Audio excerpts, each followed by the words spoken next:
بسم اللہ الرحمن الرحیم۔ 12-13 سال کا ایک بچہ دوڑا جا رہا تھا۔ دھوپ تیز تھی، ارد گرد سناٹا تھا اور وہ اپنی دھن میں بس چلا جا رہا تھا۔ اس کے دائیں ہاتھ میں تلوار تھی۔ یوں لگتا تھا جیسے اس بچے کو کسی بات کی کوئی پرواہ نہیں۔ اس کا رخ بستی سے باہر پہاڑوں کی طرف تھا۔ چہرہ پر شدید غصے کے آثار تھے۔ وہ کسی کی تلاش میں نظریں ادھر ادھر گھما رہا تھا۔ ایسے میں اچانک چٹان کے پیچھے کوئی نمودار ہوا۔ بچے نے تلوار کو مضبوطی سے پکڑ لیا۔ آنے والی ہستی بالکل سامنے آئی تو بچے کا چہرہ چمک رہا تھا۔ دوسری طرف آنے والی ہستی نے دیکھا تو بچے کے ہاتھ میں ننگی تلوار ہے، تو محبت سے بھرپور لہجے میں پوچھا، پیارے بیٹے تم یہاں کیسے؟ بچے نے فوراً کہا، آپ کی تلاش میں۔ اس بچے کا نام زبیر تھا۔ باپ کا نام عوام اور ماں کا نام حضرت صفیہ رضی اللہ تعالی عنہا تھا۔ حضرت زبیر رضی اللہ تعالی عنہ حضور اکرم صلی اللہ علیہ وآلہ وسلم کے پھوپھی زاد بھائی تھے۔ اس نے سنا کہ مکہ معظمہ میں افواہ پھیل گئی تھی کہ اللہ کے رسول صلی اللہ علیہ وآلہ وسلم کو کچھ لوگ پکڑ کر پہاڑی کی طرف لے گئے ہیں۔ مکے میں آپ کے دشمن بے شمار تھے، اس لیے یہ بات ناممکن نہیں تھی۔ حضرت زبیر رضی اللہ تعالی عنہ کی عمر صرف 12 سال تھی۔ انہیں یہ خبر ملی تو اکیلے ہی آپ کو تلاش میں نکل کھڑے ہو گئے۔ آخر انہیں آپ صلی اللہ علیہ وآلہ وسلم مل گئے۔ آپ صلی اللہ علیہ وآلہ وسلم نے ان سے پوچھا، زبیر تم کدھر؟ حضرت زبیر رضی اللہ تعالی عنہ نے جواب دیا، آپ کے بارے میں یہ خبر اڑی تھی کہ آپ کو پکڑ کر پہاڑوں کی طرف لے جایا گیا ہے۔ مکہ معظمہ میں چونکہ آپ کے دشمن بہت ہیں، اب یہ بھی ممکن تھا، اس لیے میں آپ کی تلاش اور حفاظت میں نکل آیا۔ ان کی بات سن کر آپ صلی اللہ علیہ وآلہ وسلم نے پوچھا، اگر واقعی پکڑ لیا جاتا تو پھر تم کیا کرتے؟ حضرت زبیر رضی اللہ تعالی عنہ نے جواب دیا، میں مکے میں اتنے قتل کرتا کہ ان کے خون کی ندیاں بہہ جاتی۔ آپ صلی اللہ علیہ وآلہ وسلم یہ سن کر ہنس پڑے۔ ان کی جرت پر انہیں اپنی چادر مبارک انعام میں دی۔ اللہ تعالیٰ کو بھی اس بہادر بچے کی ادا بہت پسند آئی۔ چنانچہ حضرت جبرائیل علیہ السلام آسمان سے نازل ہوئے اور عرض کیا، یا رسول اللہ، اللہ تعالیٰ آپ کو سلام کہتا ہے اور زبیر کو بھی یہ خوشخبری دے دیں کہ اب قیامت تک جتنے لوگ اللہ تعالیٰ کے راستے میں تلوار اٹھائیں گے، ان سب کا ثواب بھی زبیر کو ملے گا، اور ان لوگوں کو بھی ملے گا کیونکہ زبیر نے سب سے پہلے اللہ تعالیٰ کے راستے میں تلوار اٹھائی ہے۔ ایک مرتبہ بچپن میں حضرت زبیر رضی اللہ تعالی عنہ دوسرے بچوں کے ساتھ کھیل رہے تھے تو وہاں سے امیر المومنین حضرت عمر فاروق رضی اللہ تعالی عنہ کا گزر ہوا تو سب بچے بھاگ گئے اور یہ کھڑے رہے۔ تو حضرت عمر رضی اللہ تعالی عنہ نے ان سے کہا، کیا بات ہے، اپنے دوستوں کے ساتھ تو نہیں بھاگا؟ تو انہوں نے جواب دیا کہ اے امیر المومنین، میں نے کوئی جرم نہیں کیا تھا کہ بھاگتا، اور راستے میں کوئی تنگی نہیں تھی کہ آپ کے لیے مجھے گنجائش نکالنے کی ضرورت ہوتی، یعنی راستہ کشادہ تھا۔ آپ رضی اللہ تعالی عنہ آسانی سے میرے پاس سے گزر سکتے تھے۔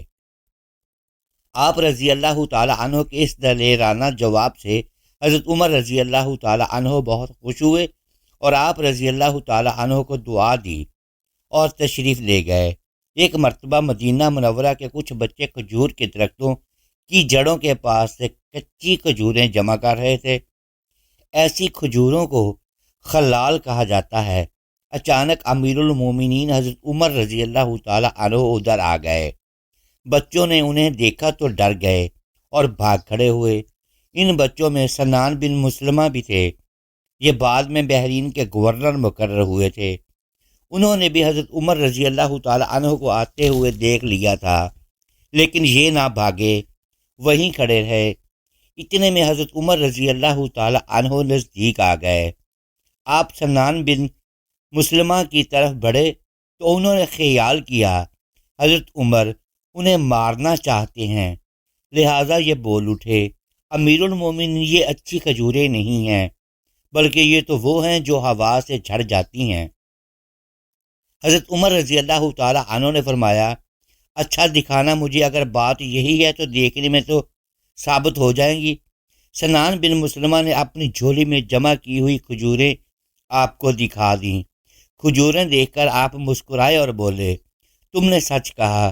یہ کہہ کر آپ آگے بڑھنے لگے تو وہ بولے، امیر المومنین، آپ ان لوگوں کو دیکھ رہے ہیں جو ادھر ادھر چھپ گئے ہیں، اللہ کی قسم جب آپ چلے جائیں گے تو یہ آ کر مجھ سے لپٹ جائیں گے اور یہ سب مجھ سے چھین لیں گے۔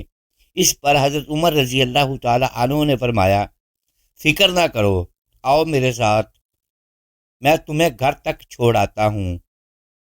حضرت سنان بن مسلمہ کہتے ہیں کہ حضرت عمر رضی اللہ تعالی عنہ اس وقت مسلمانوں کے خلیفہ تھے، اور اس کے باوجود انہوں نے میرا ہاتھ پکڑا اور مجھے گھر تک پہنچا کر واپس ہوئے۔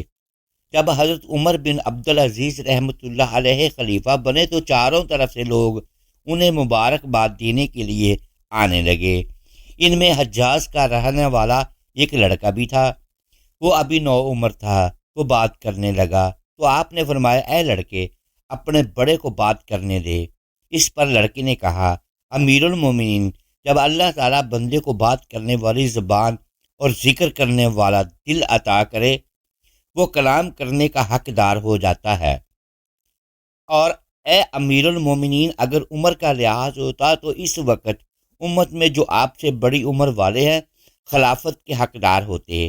اس کی بات سن کر حضرت عمر بن عبدالعزیز رحمۃ اللہ علیہ نے پوچھا، اے لڑکے، تو کیا کہنا چاہتا ہے؟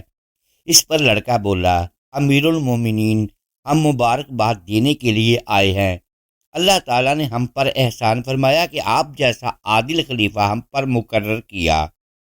اب حضرت عمر بولے، اے لڑکے، کوئی اور بات؟ لڑکے نے فوراً کہا، بہت سے بادشاہ ایسے گزرے ہیں جو اللہ کے حلیم و کریم ہونے کی وجہ سے مغرور ہو گئے اور یہ نہ سمجھے کہ اللہ تعالیٰ کی لاٹھی بے آواز ہوتی ہے۔ ان کے خوش آمدی دربانوں نے انہیں رعایا کی حالات سے غافل رکھا، انہیں نفس کی خواہشات پوری کرنے پر لگا دیا۔ بے شک ایسے لوگ جلتی آگ کا ایندھن ہیں۔ اے امیر المومنین، ہماری دعا ہے کہ آپ ایسے لوگوں میں داخل و شامل نہ ہوں گے، بلکہ دعا ہے کہ اللہ تعالیٰ اس امت کے نیک لوگوں کے ساتھ آپ کا حشر کرے۔ حضرت عمر بن عبدالعزیز رحمۃ اللہ علیہ نے اس لڑکے کی عمر پوچھی تو معلوم ہوا کہ صرف 11 سال ہے۔ نسب پوچھا تو وہ لڑکا حضرت امام حسین رضی اللہ تعالی عنہ کی اولاد سے نکلا۔ ایک صحابی جب حضور صلی اللہ علیہ وآلہ وسلم کی خدمت میں حاضر ہونے لگے تو اپنے بچے کو بھی لے آئے۔ وہ چھوٹا سا بچہ آپ کے سامنے آ کر بیٹھ جاتا۔ ایک دن وہ صحابی نہ آئے، آپ صلی اللہ علیہ وآلہ وسلم نے حاضرین سے پوچھا، فلاں شخص نظر نہیں آ رہا۔ کسی نے بتایا، یا رسول اللہ، اس کا وہ بچہ فوت ہو گیا ہے جو آپ کے سامنے آ کر بیٹھ جاتا تھا۔ آپ صلی اللہ علیہ وآلہ وسلم تعزیت کے لیے اس کے گھر تشریف لے گئے، اس سے ملاقات کی اور فرمایا، تمہیں کون سی بات پسند ہے؟ اپنی دنیاوی زندگی میں نفع اٹھانے چاہتے ہو یا یہ چاہتے ہو کہ جب تم جنت کے دروازے پر پہنچو تو اسے وہاں پاؤ، وہ تجھ سے پہلے وہاں موجود ہو اور تمہارے لیے جنت کا دروازہ کھولے؟ یہ سن کر صحابی نے عرض کیا، یا رسول اللہ، مجھے یہ زیادہ پسند ہے کہ وہ مجھ سے پہلے جنت کے دروازے پر پہنچے اور اسے کھولے۔ آپ صلی اللہ علیہ وآلہ وسلم نے فرمایا، پھر تمہارے لیے ایسا ہی ہوگا۔ محترم ناظرین، امید ہے آج کی یہ ویڈیو آپ کو پسند آئی ہوگی۔ ناظرین گرامی، اگر اس ویڈیو میں ہم الفاظ کی درستگی نہیں کر پائے تو ہم آپ سے معذرت خواہ ہیں اور اللہ کے حضور معافی کے طلبگار ہیں۔ محترم ناظرین، ویڈیو کو لائک کیجیے اور اپنے اس چینل کو سبسکرائب لازمی کیجیے اور بیل آئیکن پریس کر دیں تاکہ ہماری حوصلہ افزائی ہوتی رہے۔ شکریہ، اللہ حافظ۔